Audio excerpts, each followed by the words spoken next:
What you're thinking, I'm exactly thinking like that. What you are talking, I'm exactly talking like that. ঠিক এভাবেই আপনি যখন কোনো ইংরেজি কথা বলতে যান, এই কথাটি আপনি ডিরেক্টভাবে রিপিট করেন না। এটার জন্য খুব চমৎকার একটি শব্দ আছে, যে শব্দটি বললেই আগের জন যে কথাটি বলেছে সেটিকে আপনি যে সাপোর্ট করছেন সেটি বোঝায়। আজকের টপিকে আমরা এই চমৎকার জিনিসটি শিখবো। ইংরেজিটা চমৎকার করে ব্যবহার করে। আমরাও ছোটবেলায় কোনো না কোনোভাবে ব্যবহার করেছি, কিন্তু আমরা জানতাম না এটি এক্স্যাক্টলি এই কাজে ব্যবহৃত হয়। চমৎকার একটি ভিডিও আপনাদের জন্য ওয়েট করছে আজকে। চলুন আগে ক্লিপটি দেখি। But divorce doesn't mean that you have to live separately, and it can be a happy thing. And that's the message that Rohini gets. Ditto. রোহিণীর বাবা মা ডিভোর্স নিতে চাচ্ছে। বাবা একটি বুদ্ধি বের করেছে কিভাবে ডিভোর্সটা নেওয়া যায়, এবং সেটি তার মাকে বলার পরে মা বললেন যে তাহলে এটাই রোহিণী তার মেসেজটি পাবে। বাবা বললেন যে ডিটো, ডিটো মানে হচ্ছে তুমি যেটি বলেছো এক্স্যাক্টলি লাইক দ্যাট, তুমি যা বলছো আমি তার সঙ্গে একমত। Same here. আমি কিছুক্ষণ আগে যে কথাটি বলছিলাম, তুমি যা বলছো আমি সেরকমই ভাবছি, তুমি যা ভাবছো আমি সেরকমই ভাবছি, তুমি যা বলছো আমি সেরকমই বলছি, তুমি যেরকম অনুভব করছো আমি সেরকমই অনুভব করছি বলার জন্য আমরা একটি মাত্র শব্দ দিয়ে এই জিনিসটি বোঝাতে পারি, সেটি হচ্ছে ডিটো। রোহিণীদের এই কাহিনীর পর আমরা আরেকটি কাহিনী দেখতে পাবো। সেই কাহিনীর মধ্যেও ডিটোর আরেকটা এক্সাম্পল আমরা পেতে যাচ্ছি। Let's watch the second clip. I've always loved you.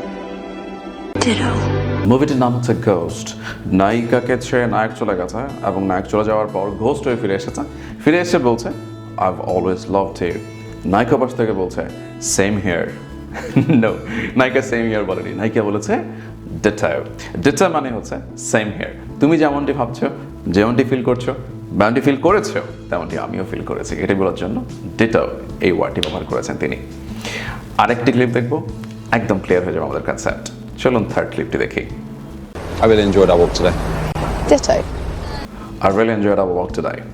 I really enjoyed our walk today. আমাদের আজকে যে হাঁটা, বাইরে কিছুক্ষণ আমরা হেঁটেছি, এটি আমার খুবই ভালো লেগেছে। পাশ থেকে উনিও বলছে আমারও ভালো লেগেছে। ওভাবে বলেনি, ডিটো দিয়ে বলেছে। ডিটো তার মানে হচ্ছে আপনার সামনে কেউ একটা কথা বলেছে, আপনি সেটিকেই যদি আপনি রিপিট না করে বলতে চান যে হ্যাঁ আমি এটার সঙ্গে একমত, আপনিও সহজেই বলতে পারেন ডিটো। আচ্ছা, আপনি কি কখনো ভেবেছেন আমরা কি কখনো এটি কি ব্যবহার করিনি? আমরা ডিটো শব্দটি আমাদের লাইফে কখনো কিভাবে আসেনি ডিটো? আমি কখনো ডিটো ইউজ করিনি। আমরা একটু ভেবে দেখুন তো কখনো ডিটো ইউজ করছি কিনা। মনে পড়ছে না তো? একটু লক্ষ্য করুন নিচে একটা এই অংশ কি আসছে, লক্ষ্য করুন তো, একটু দেখুন তো কি এসেছে এই জায়গাটার মধ্যে। একটু দেখুন, দেখুন না, ব্ল্যাক প্যান্টস বক্স 20, কিন্তু পরেরটার মধ্যে শুধু ব্লু ওয়ার্ডটা দিয়ে পরের ওয়ার্ডগুলো রিপিট না করে যেন আমরা ডট ডট ব্যবহার করেছি। আমরা এই ডট ডট বলতাম, ডট ডট ডট ডট। এই ডট ডটটা কি আসলে? ডট ডট হচ্ছে এক্স্যাক্টলি সেম।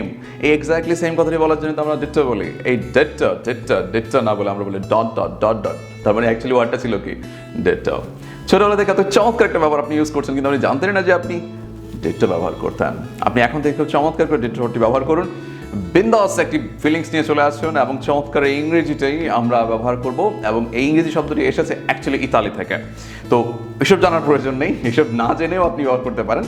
খুব সুন্দর করে এই জিনিসটিকে ব্যবহার করুন। নতুন একটি শব্দ আপনার প্রাত্যহিক জীবনে ব্যবহার করার জন্য আশা করি যথেষ্ট হেল্প করবে। ভালো থাকবেন। নেক্সট যে ভিডিও আসছে সেই ভিডিওতে থাকার জন্য আগে থেকে অগ্রিম শুভেচ্ছা জানিয়ে রাখছি। Thank you very much. Thanks for watching this video.